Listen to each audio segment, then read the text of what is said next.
La Dame à la capuche est la plus ancienne représentation connue d'un visage humain.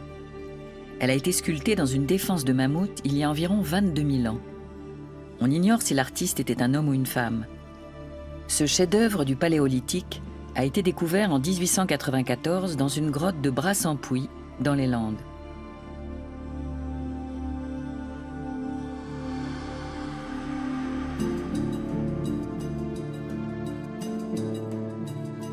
On dit que le visage est le miroir de l'âme. C'est aussi notre premier outil de communication. Il révèle toute la palette de nos sentiments. Nos joies comme nos peines, notre sympathie, notre désir de proximité ou notre hostilité.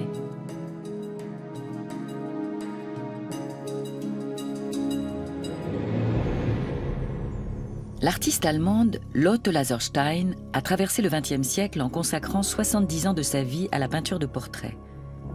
Elle a résumé sa passion pour ce genre en une phrase : « Peindre un portrait est, selon moi, l'une des plus belles tâches de l'art. »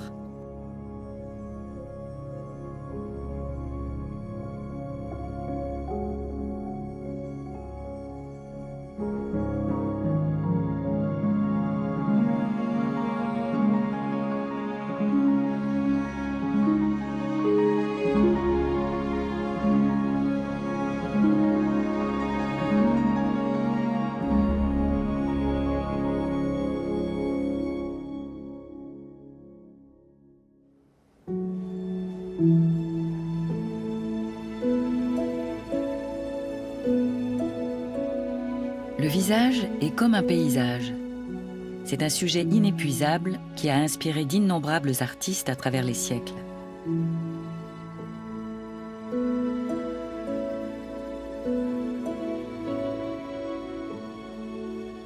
Chaque visage est unique.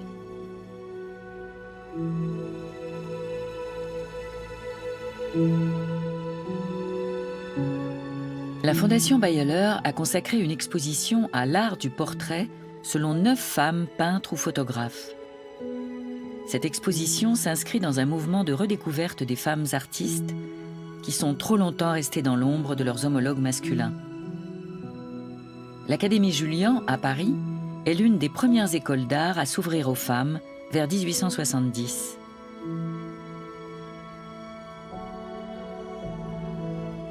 Berthe Morisot apparaît alors comme une pionnière dans le milieu très masculin des portraitistes.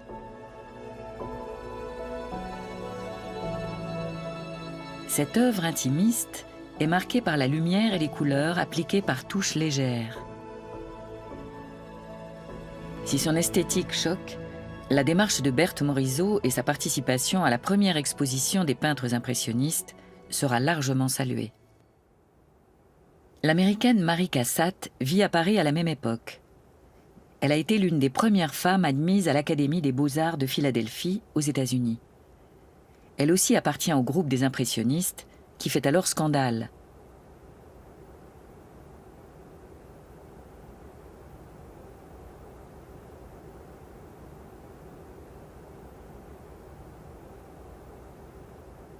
« Je haïssais l'art conventionnel, je commençais à vivre », écrit-elle.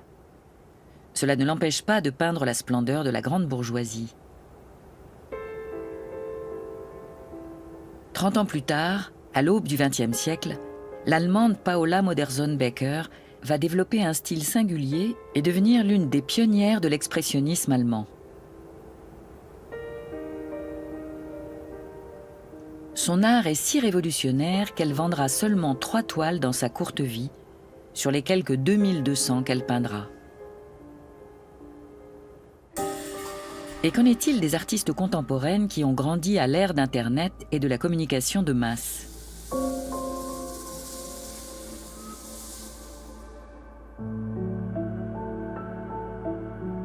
Un portrait peut attribuer un rôle.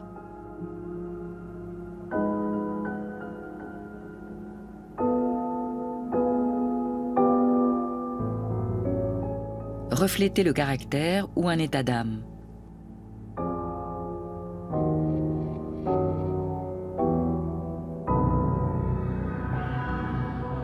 Exprimer des sentiments violents.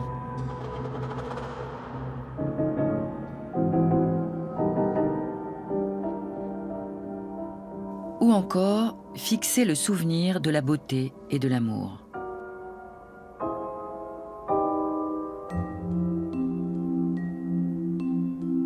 Certains portraits recèlent l'histoire d'une époque. C'est le cas chez Lotte Laserstein, dont l'œuvre tout entière témoigne de la lutte des femmes artistes pour leur reconnaissance. Tout au long de sa vie, cette artiste allemande peindra des autoportraits pour mieux se cerner. Voici un regard hésitant, qui se cherche, qui défie peut-être. Lotte Laserstein ne soupçonne ni le tour dramatique que prendra sa vie sous le régime nazi, ni la reconnaissance tardive de son œuvre. Plus de 50 ans séparent cette photographie du dernier autoportrait, exécuté à l'âge de 82 ans. L'artiste a peint toute sa vie, et très jeune, elle a décidé de se faire une place dans le monde des arts, dominé par les hommes. Son objectif n'était pas d'être une peintre féminine, ni jolie, ni ravissante. Elle veut peindre avec autant de sérieux, de rigueur et d'assurance qu'un homme. Elle se représente toujours les cheveux courts, travaillant avec une grande concentration et un air décidé et très masculin, comme pour dire haut et fort: je suis peut-être une femme, mais je peins aussi bien qu'un vieux maître. C'est une forme d'empowerment et d'émancipation. Elle s'inscrit dans l'histoire très masculine de l'art. Lotte Laserstein naît en 1898. Elle grandit avec sa sœur, prénommée Käthe, dans une petite ville de la Prusse orientale. Sa famille appartient à la bonne bourgeoisie de province. Le père, pharmacien, décède prématurément. La mère part alors s'installer chez sa sœur, à Danzig, avec ses 2 filles. Lotte grandit entourée de femmes indépendantes. Elle est très influencée par sa cousine, Elsa Birnbaum, qui dirige une école d'art. Auprès d'elle, la jeune fille développe son talent artistique.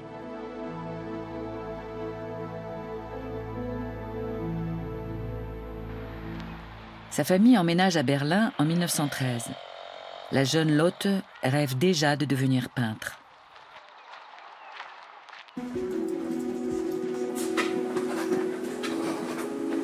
La galerie berlinoise conserve les archives de nombreux peintres ayant marqué Berlin, en particulier dans les années folles. Celle de Lotte Laserstein repose ici, dans ses nombreux tiroirs.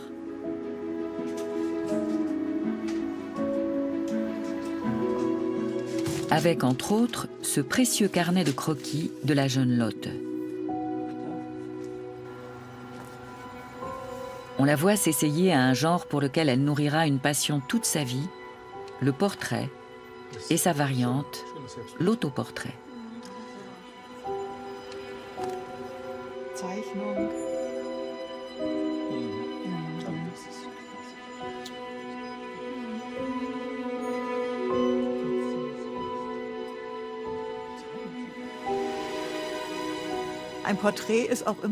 Le portrait est toujours le miroir de l'artiste. Lotte Laserstein était une personne très sérieuse et travailleuse. L'une de ses amies a dit qu'elle riait peu. C'est faux, mais ça montre bien qu'elle était réfléchie et concentrée. C'est d'ailleurs comme ça qu'elle se représente dans ses autoportraits.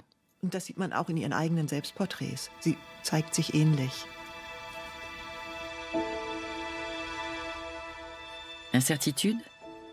Peur de l'avenir? En tout cas, le regard est grave.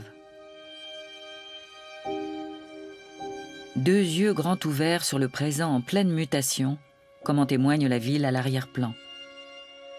Berlin, dans les années 1920, est en passe de devenir la 3e plus grande ville du monde. C'est un immense chantier à ciel ouvert. Une métropole à la fois intimidante et source inépuisable d'inspiration pour une jeune artiste. Berlin célèbre la nouveauté, la vitesse, le mouvement, la modernité. La liberté de la presse, les progrès techniques, les nouveaux moyens de communication, le cinéma, le luxe et les grands magasins. les signes extérieurs de richesse, les trains qui passent sous les immeubles et l'émancipation des femmes.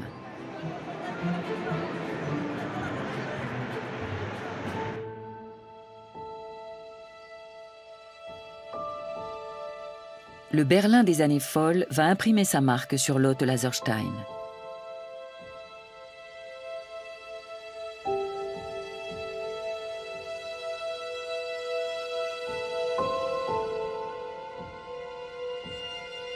L'Académie des Beaux-Arts reconnaît le talent artistique de la jeune femme qui va obtenir son diplôme avec mention. Elle est l'élève prodige d'Erich Wolfsfeld, un maître du portrait réaliste. Wolfsfeld était un peintre et un graphiste reconnu à son époque.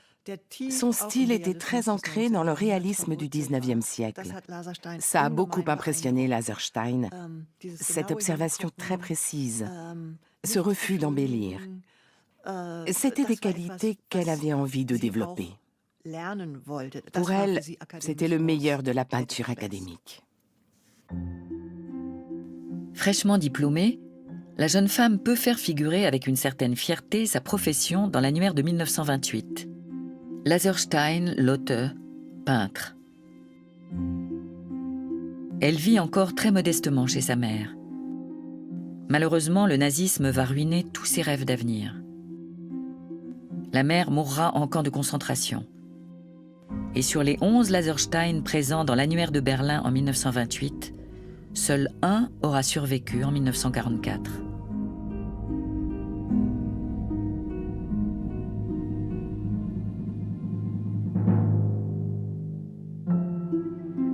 La période la plus féconde de Lotte Laserstein s'étend de 1927 à l'accession d'Hitler au pouvoir en 1933. La jeune femme peint de nombreux portraits saisissants, des œuvres qui parlent autant du sujet que de l'artiste et de son époque.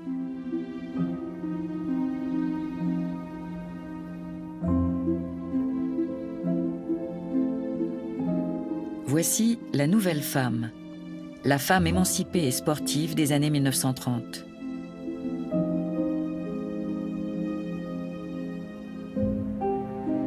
Lotte Laserstein entretient toujours des liens étroits avec son modèle. C'est la base de son travail. Toute sa vie, elle conservera des liens d'amitié avec Traute Rose. Ce modèle pose pour elle à plusieurs reprises dans les années 1930, notamment pour des nus.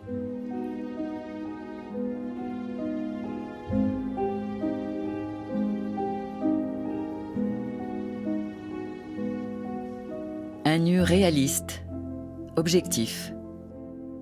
L'artiste se représente à l'arrière-plan, concentré sur sa tâche. Son professeur lui a appris que le génie n'était rien sans travail.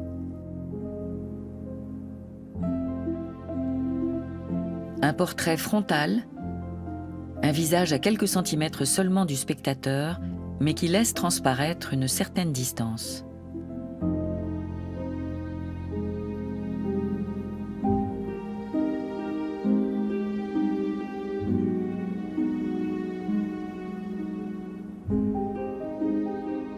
Autoportrait au chat.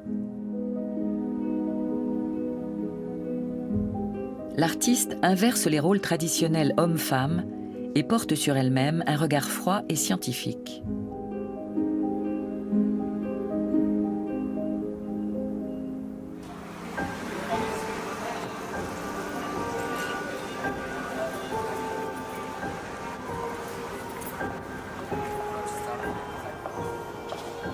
La Alte National Gallery, à Berlin, compte des centaines de portraits.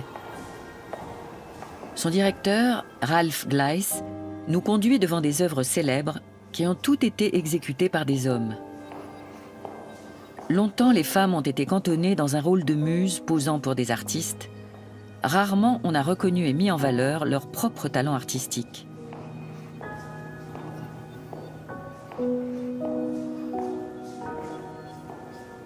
Lotte Laserstein a sûrement parcouru ces salles et repéré les œuvres de femmes méconnues.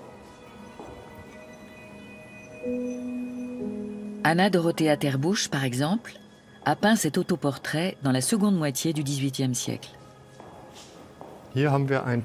Voici un autoportrait d'Anna Dorothea Terbusch à 60 ans. Elle se représente sous les traits d'une femme mûre et d'une peintre au style académique. On le voit notamment à la présence du monocle. Elle veut être perçue comme une artiste lettrée, savante et fine observatrice.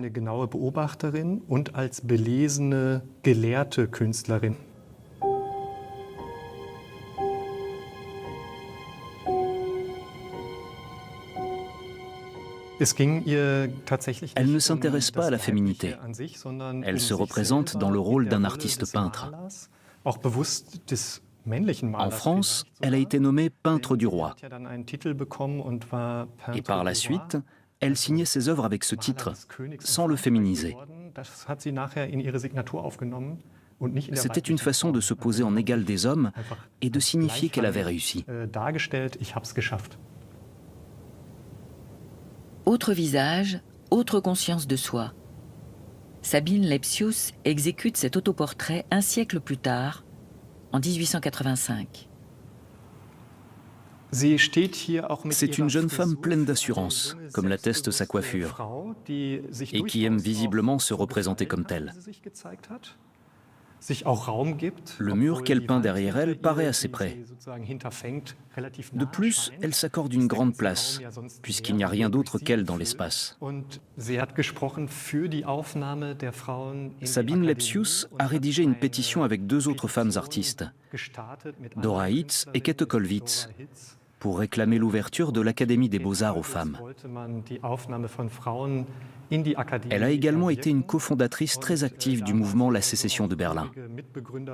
C'était donc une grande figure militante du milieu artistique. En 1810, Caroline Bardois fait le portrait du grand peintre romantique Caspar David Friedrich. Ce n'est que bien des années plus tard que la signature de ce portrait par une femme a été remise en cause. Plus tard, on a dit qu'il s'agissait d'un autoportrait. On savait pourtant que c'était peu probable.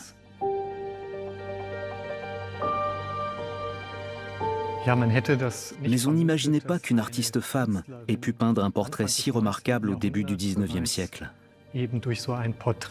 On était plutôt enclin à l'attribuer à un homme, et en particulier à un peintre célèbre tel que Caspar David Friedrich.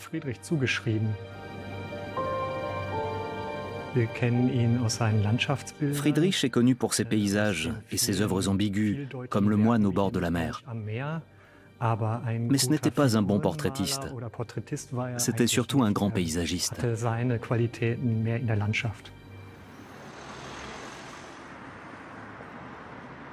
Les femmes ne se sont pas cantonnées à la peinture. Dans cette église berlinoise transformée en musée, on expose les œuvres de grandes sculptrices du XIXe siècle. À cette époque, on ne croyait pas les femmes capables de tailler la pierre. Alors, pour se faire reconnaître, elles devaient frapper haut et fort. Elisabeth Ney, par exemple, faisait le portrait de personnalités éminentes comme Bismarck.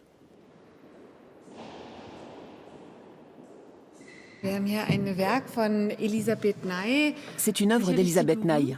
C'est sûrement la sculptrice allemande la plus connue du XIXe siècle. Elle a mené sa carrière avec une grande habileté. Elle a été la première femme à se faire admettre à l'Académie des Beaux-Arts de Munich.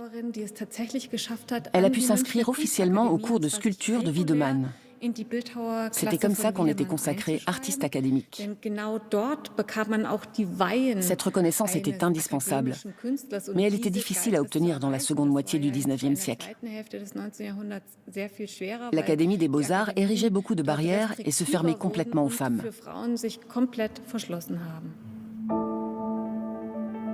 Avec ses bustes flatteurs, Elisabeth Ney gagne la confiance des grands, comme celle de l'empereur allemand lui-même.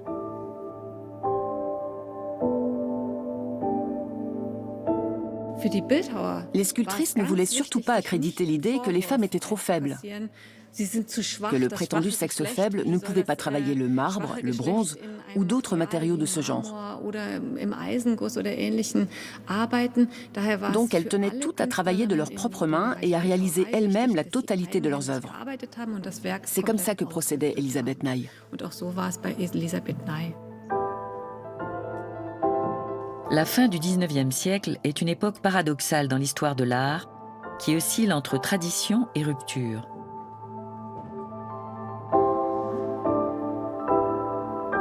Si cette œuvre peut paraître académique, elle porte en elle les germes d'une révolution. Cette œuvre d'Anna von Kahl est un autoportrait sans concession.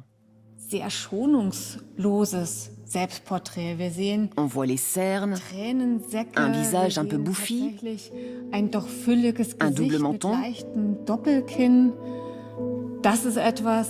Au premier regard, ça peut surprendre que l'artiste se représente ainsi.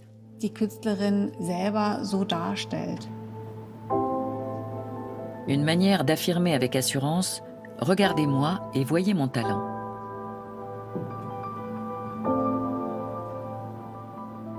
Ce buste est une sorte de carte de visite. L'artiste montre ce qu'elle sait faire et surtout son talent de sculptrice. C'est fascinant.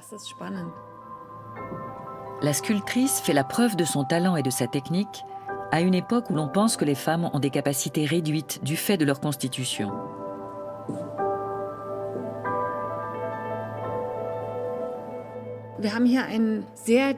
Voici un buste très délicat qui représente Guillaume Ier.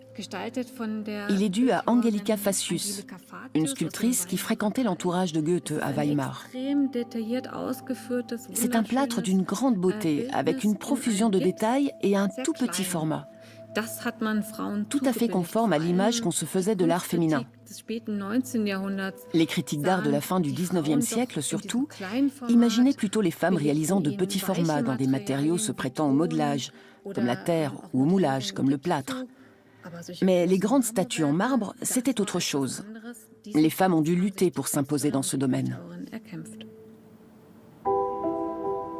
Les femmes vont se battre avec une détermination grandissante pour être reconnues en tant qu'artistes à part entière. Au tournant du XXe siècle, Paula Modersohn-Becker peint ses portraits. Elle ne cherche pas à imiter la réalité.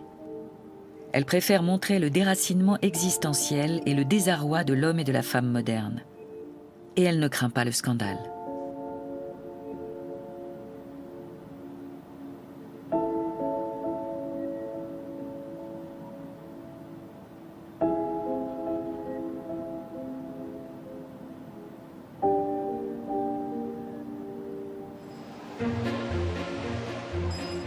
Mais la Première Guerre mondiale vient tout bouleverser.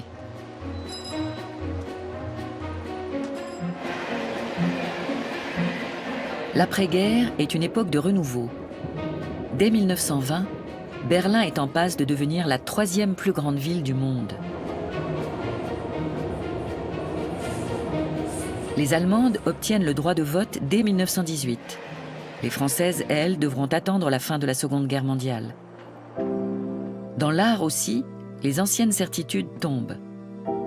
Des artistes allemands, parmi lesquels Otto Dix et Max Beckmann, fondent le mouvement de la nouvelle objectivité. Leurs aspirations se reflètent dans l'architecture de la ville. Les portraits de Lotte Laserstein traduisent la même quête. La femme au bistrot dénote une grande maîtrise technique comparée à l'autoportrait de Paula Modersohn-Becker peint 20 ans plus tôt. Mais le visage du personnage paraît marqué par les années de guerre et de crise. La femme moderne semble épuisée, abattue et isolée dans la grande ville anonyme. Elle porte néanmoins une revendication.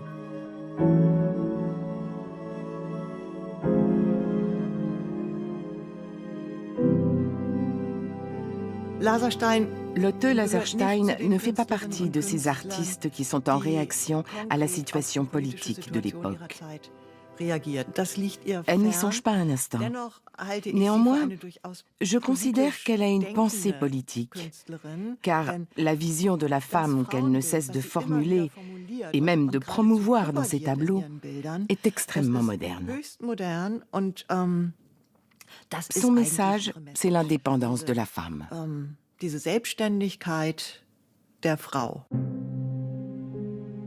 Il arrive dans l'histoire que les événements prennent un tournant radical.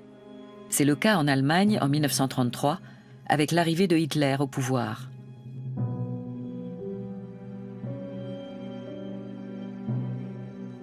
Sur les cartes postales nazies, la femme apparaît toujours avec des enfants, le regard tourné vers l'homme dont les portraits vont inonder le pays durant 13 ans. Hitler de face, de profil à gauche, de profil à droite, de dos. Hitler et encore Hitler.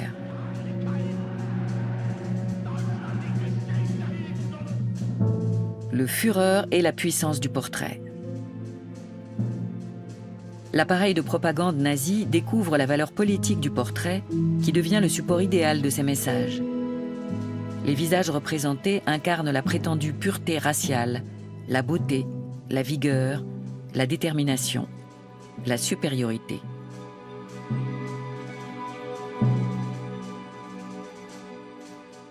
Le portrait en gros plan devient l'obsession des propagandistes.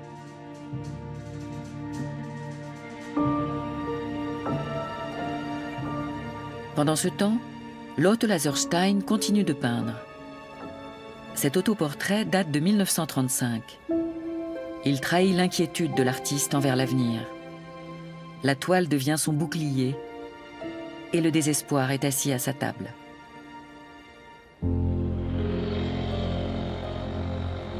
Plus personne ne peut ignorer les mesures discriminatoires prises à l'encontre des Juifs. Or, Lotte Laserstein a des origines juives auxquelles elle ne s'est jamais tellement intéressée. Mais lorsque les nazis organisent une grande exposition d'art qui connaît un vif succès, elle comprend qu'elle doit partir. La grande exposition anti-bolchevique de 1937 présente des œuvres d'art modernes pour mieux les critiquer. Elle les qualifie même de dégénérées. Tous les courants artistiques de l'entre-deux-guerres sont représentés. Une artiste d'origine juive comme Lotte Laserstein peut être sûre d'y trouver une de ses œuvres.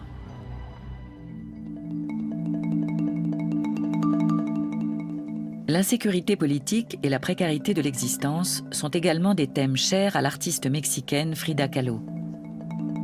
La révolution mexicaine de 1910 a fait voler son monde en éclats alors qu'elle était encore enfant.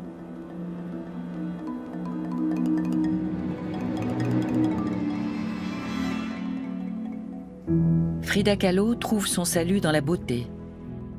Elle puise le réconfort dans les couleurs éclatantes, la transfiguration de la culture amérindienne et la fascination pour son propre visage et la nature environnante. « Je me peins moi-même parce que c'est le sujet que je connais le mieux », dit-elle. Enfant, elle contracte la poliomyélite avant d'être victime d'un grave accident de tramway qui l'obligera sa vie durant à porter un corset puis à se déplacer en fauteuil roulant. L'écrivain mexicain Carlos Fuentes écrira que Frida Kahlo est la porte-parole de la douleur, déchirée à l'intérieur de son corps comme l'est le Mexique. L'artiste peintre trouve refuge dans la quête de soi et l'enracinement dans une nature magique.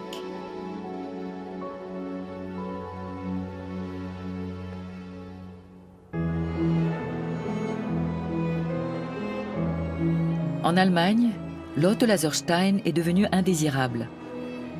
Elle profite alors de ses liens avec une galerie d'art suédoise pour se réfugier à Stockholm à l'été 1937.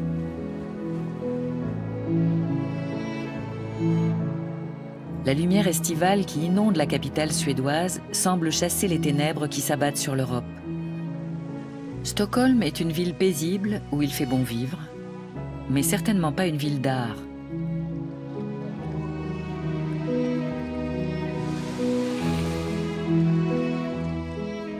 Lotte Laserstein doit s'accoutumer à son nouvel environnement, s'approprier son nouveau pays. C'est par la peinture, en particulier celle des paysages, qu'elle va y parvenir.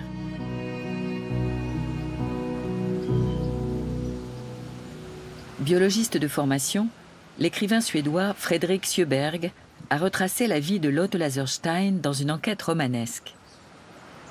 Tout est parti d'un dessin qu'il a découvert dans un marché aux puces. Ce tableau montre que l'auteur a peut-être trouvé en cet endroit un nouveau pays. Elle ne le savait pas encore en cet été 1937. Elle y met tout son savoir-faire artistique qu'on voit dans ces superbes pins et dans ce pont qu'on aperçoit ici, le plus long d'Europe à l'époque, censé témoigner de la modernité de la Suède. Le biologiste que je suis trouve cette aquarelle incroyablement bien réalisée. Elle a été peinte sur du papier de riz. Le geste est vif et précis. Elle vivait sans doute dans cette tente, sur ce petit terrain de camping. Un peu plus bas, elle a peint un petit bateau indiquant qu'on se trouve en Suède, grâce au drapeau suédois.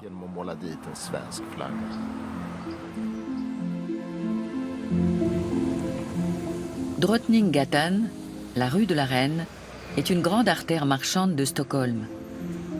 Elle l'était déjà dans les années 1930, même si sa physionomie a bien changé. Lotte Laserstein s'installe rapidement à l'hôtel Germania, comme beaucoup d'autres exilés allemands qui trouvent refuge en Suède. Le propriétaire de la galerie moderne apprécie manifestement son travail. En l'invitant à venir exposer chez lui, il lui sauve la vie.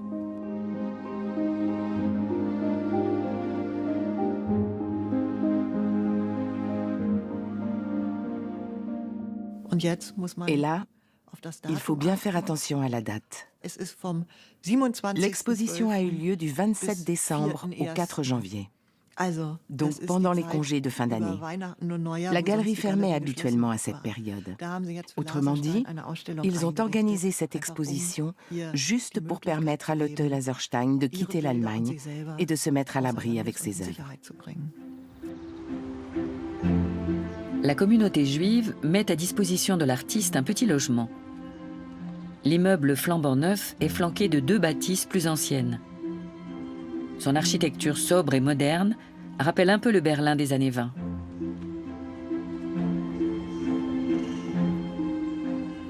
Elle y entasse des centaines de tableaux et ouvre une petite école de peinture derrière ses fenêtres. Lotte Laserstein a 40 ans passés. Elle enseigne la peinture et réalise des tableaux qu'elle qualifie d'alimentaires. Elle a fini par obtenir un passeport suédois grâce à un mariage blanc arrangé par la communauté juive locale avec un certain monsieur Marcus qui aura la délicatesse de ne jamais se manifester. Elle reçoit des lettres d'Allemagne. Les timbres-poste arborent le portrait d'un homme qui sème la terreur. L'armée allemande lit son courrier avant elle. Voilà ce qu'indiquent les cachets. Pour passer la censure, le contenu doit être anodin. Käthe, sa sœur, est alors dans une situation désespérée. Mais dans ses lettres, elle se contente de commenter les nouvelles que lui a données apparemment Lotte, à savoir que l'exposition à Stockholm n'a pas eu de succès.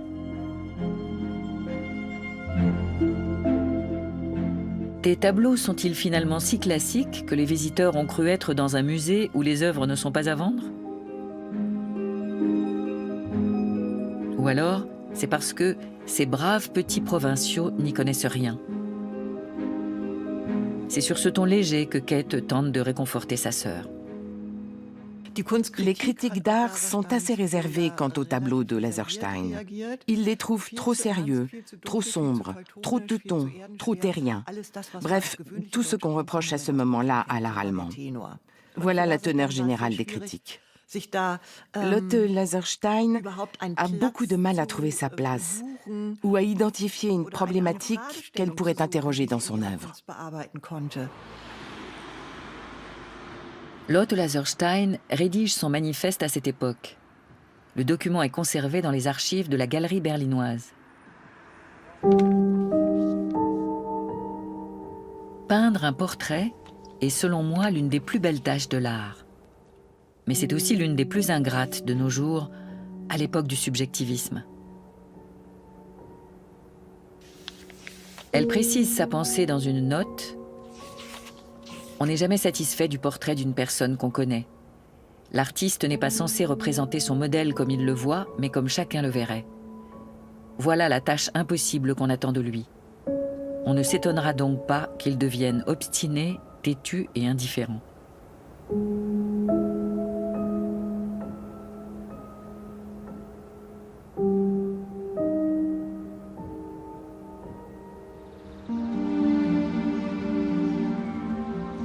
À la Gemälde Galerie de Berlin sont exposés quelques-uns des tout premiers portraits européens, entre autres ceux réalisés par les peintres flamands du XVe siècle qui déjà s'efforçaient de cerner la vérité d'un visage. Stefan Kemperdick est spécialiste de cette période. Les Flamands ont su rendre un réalisme exemplaire avec des effets d'ombre et de lumière et ont porté la technique à sa perfection.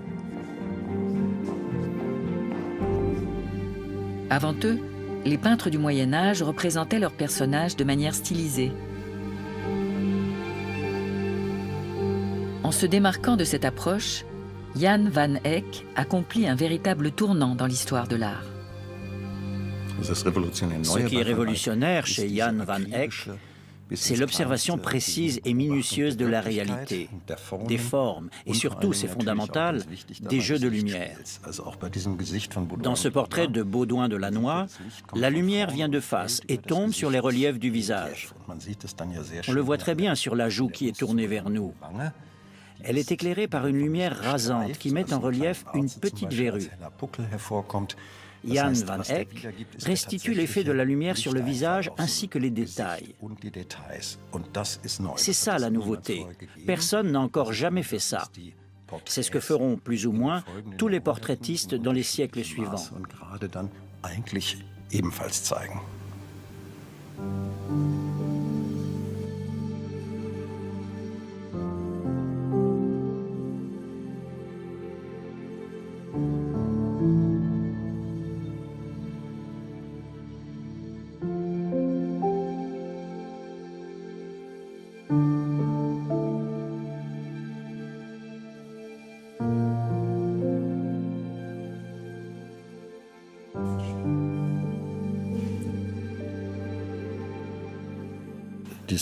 Ce portrait que l'on doit à Petrus Christus s'inspire de Jan van Eyck. On voit par exemple l'effet de lumière sur le visage. C'est très bien fait. Il y a aussi l'éclairage par la gauche, la joue tournée vers nous qui est dans l'ombre, et l'ombre de la jeune fille sur le mur derrière elle. Tout cela est basé sur la technique de Jan van Eyck. Tout le visage est extrêmement stylisé, en particulier les yeux. Ce n'est sûrement pas un portrait fidèle, la jeune fille n'avait certainement pas un œil de travers, mais cela lui confère un regard très particulier.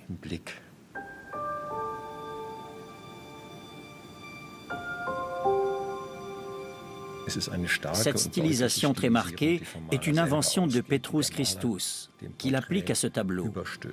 C'est sans doute l'un des portraits flamands les plus ravissants. Il y a une tension mystérieuse qu'on ne peut pas résoudre entre un naturalisme qui rend le modèle très réaliste, très proche et même palpable, et une curieuse stylisation qui fait presque ressembler la jeune fille à une poupée.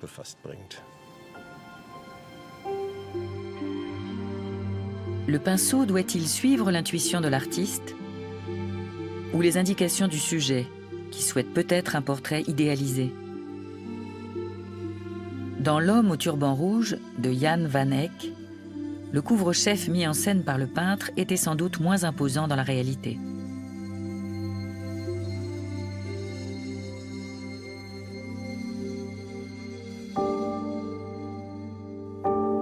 Pour gagner sa vie, Lotte Laserstein en est réduite à peindre sur commande et selon les indications de ses commanditaires.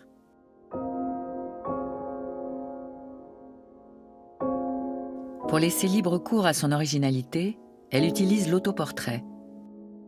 Dans ce miroir de l'âme se reflète alors l'épuisement de l'artiste émigrée et étrangère à elle-même. Les Suédois trouvaient sa peinture démodée. Elle n'en tirait un revenu que lorsqu'elle décrochait une commande de portrait. Et elle vendait très peu de tableaux, en fait. Stockholm était exsangue à l'époque. Dans les années 1950, le tourisme commence à se développer dans le sud de la Suède.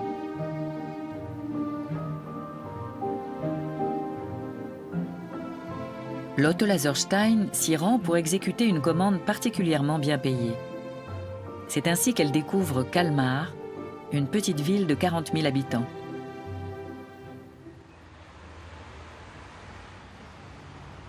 Fredrik Sjöberg a suivi les traces de l'artiste jusqu'à Kalmar. Il s'est longtemps demandé ce qui avait poussé une citadine comme elle à s'enterrer dans cette petite ville de province après la guerre.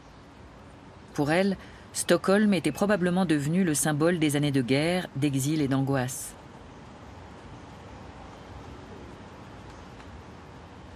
Je pense qu'elle était triste et déçue, inquiète pour sa famille restée à Berlin, mais aussi quant aux moyens de subvenir à ses propres besoins, de penser à son avenir. À quoi ressemblerait-il ? Passerait-elle le restant de ses jours en Suède ou rejoindrait-elle l'Amérique, comme tant d'autres ? Je crois qu'elle ne se sentait pas très bien en Suède les premières années. Puis cela a continué 10 ou 20 ans. Quand elle s'est installée à Kalmar, elle s'est tout de suite sentie beaucoup mieux.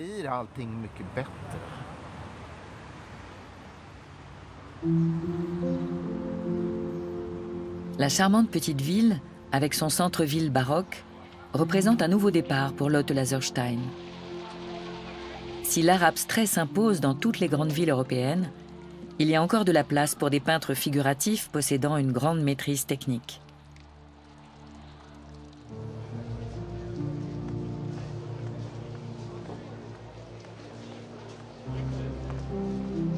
Kalmar ne manque pas de visages marquants. Mais Lotte Laserstein n'en peindra aucun. On imagine qu'ils auraient retenu son attention autrefois à Berlin, durant sa période la plus féconde.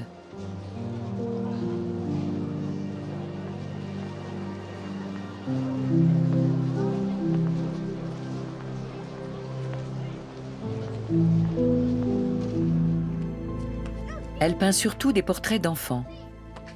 Les parents les paient un bon prix, à condition qu'elle ne fasse pas un tableau sombre et mélancolique à l'allemande.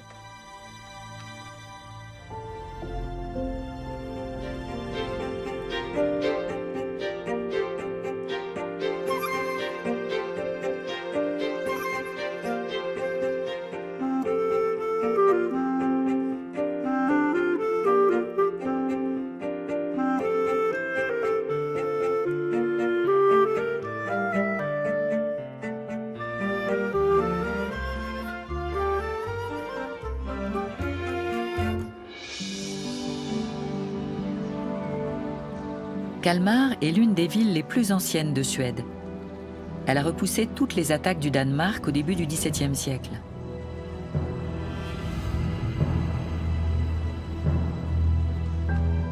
Pour Lotte Laserstein, c'est un havre de paix après les années de tourmente, un refuge accueillant.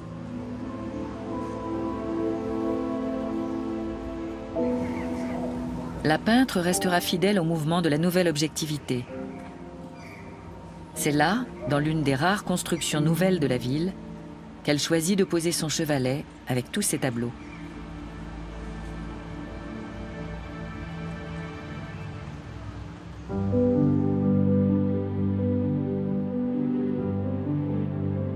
Peter Forss était alors son jeune voisin.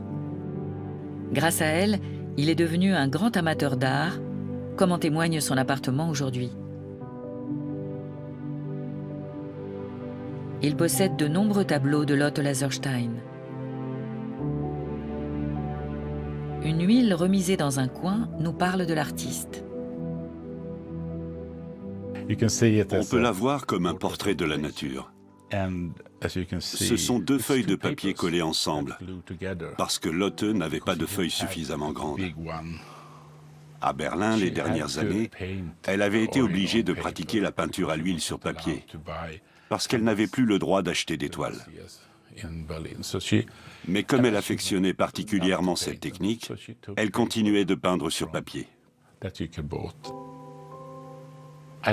J'aime beaucoup cet autoportrait.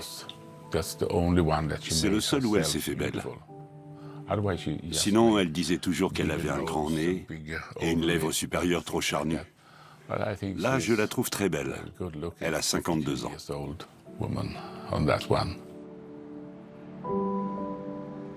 Voici Peter Force quand il était jeune. C'était en 1986. Elle m'a souvent peint. Elle me disait « Assieds-toi, je vais faire ton portrait ». J'aimais beaucoup poser pour elle. C'était fantastique. Parfois, elle mettait de la musique, mais pas toujours. Il nous arrivait aussi de discuter. Elle parlait beaucoup. Je voyais ses yeux bruns qui faisaient sans cesse l'aller-retour entre la feuille de papier et moi. Elle avait de très beaux yeux de brun. C'était de bons moments. À la fin de sa vie, dans les années 1990, elle avait peur que le nazisme gagne la Suède. Elle était très angoissée. Ça revenait. La dernière année de sa vie, elle me parlait beaucoup en allemand. Je comprends l'allemand, mais je ne le parle pas.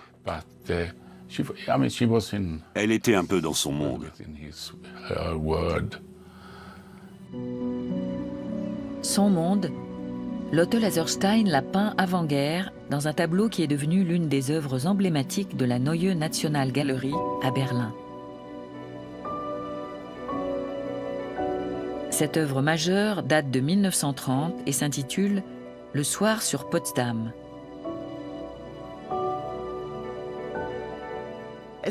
C'est un portrait de groupe composé de plusieurs portraits individuels. Chaque visage, chaque personnage est traité individuellement. Chaque portrait est un petit chef-d'œuvre en soi. C'est très beau. Voyez la délicatesse avec laquelle elle a peint les lunettes, le pavillon de l'oreille, la barbe qui repousse, comme chez Holbein ou Roger van der Weyden.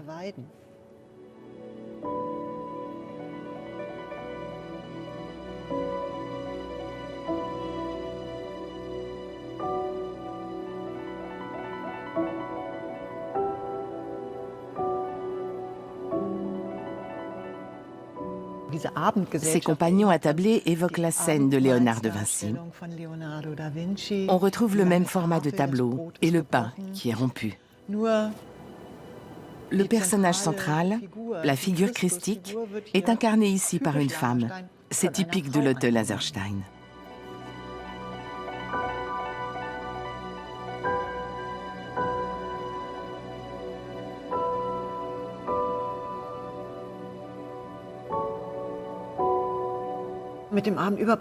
Dans Le soir sur Potsdam, Laserstein donne à voir tout ce qu'elle sait faire. Elle a reçu une formation académique et a enseigné. Elle montre qu'elle maîtrise tous les sujets. À l'arrière-plan, il y a ce panorama de Potsdam, cette vue topographique de la ville baroque qu'on reconnaît parfaitement encore aujourd'hui. Elle peint aussi avec talent les vers, les fruits, le couteau sur la nappe blanche, qui font tout de suite penser aux natures mortes, de Chardin à Cézanne. Ce petit ensemble de bouteilles devant le tabouret est très beau. Il rappelle le bar aux Folies Bergères d'Édouard Manet. La nappe a quelque chose des vieux maîtres, tout en rappelant les impressionnistes. C'est un manifeste. Laserstein entend prouver qu'en tant que peintre, en tant que femme, elle connaît le métier. Elle sait faire beaucoup de choses, comme les maîtres d'autrefois. On a longtemps nié le génie des femmes artistes. Ici, elle donne la preuve du sien.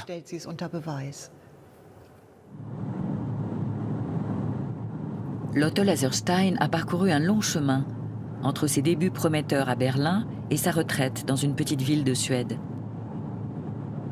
Fredrik Sjöberg connaît sa dernière étape dans un lieu perdu, quelque part sur l'île de Land, à une trentaine de kilomètres de Kalmar.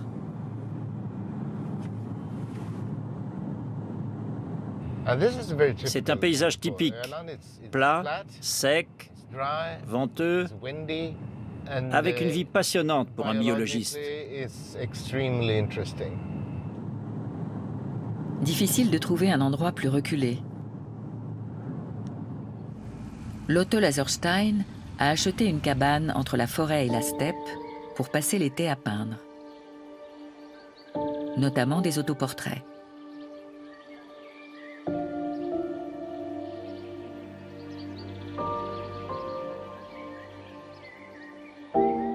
30 ans après sa mort, sa maison semble totalement abandonnée.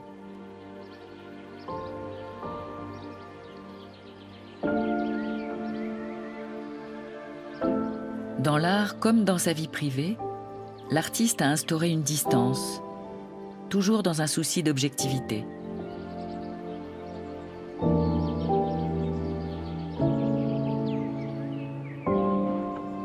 Même si son étoile n'a pas pu briller longtemps au firmament des arts, Lotte Laserstein a su trouver la paix sur cette île suédoise.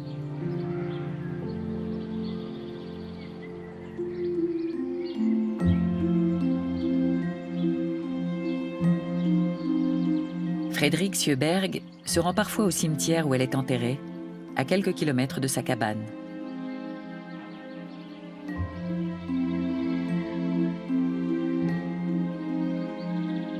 Lotte Laserstein fait partie de ces nombreuses vies d'artistes prises dans les remous du XXe siècle. C'est presque accidentellement qu'une agente aperçoit ses tableaux dans le petit appartement de Kalmar à la fin de sa vie. La redécouverte de son œuvre lui vaut un triomphe tardif, comme lors de ses 2 grandes expositions organisées à Londres à la fin des années 1980. Interrogée sur son succès à l'âge de 87 ans, Lotte Laserstein répond en souriant « Il arrive trop tard ».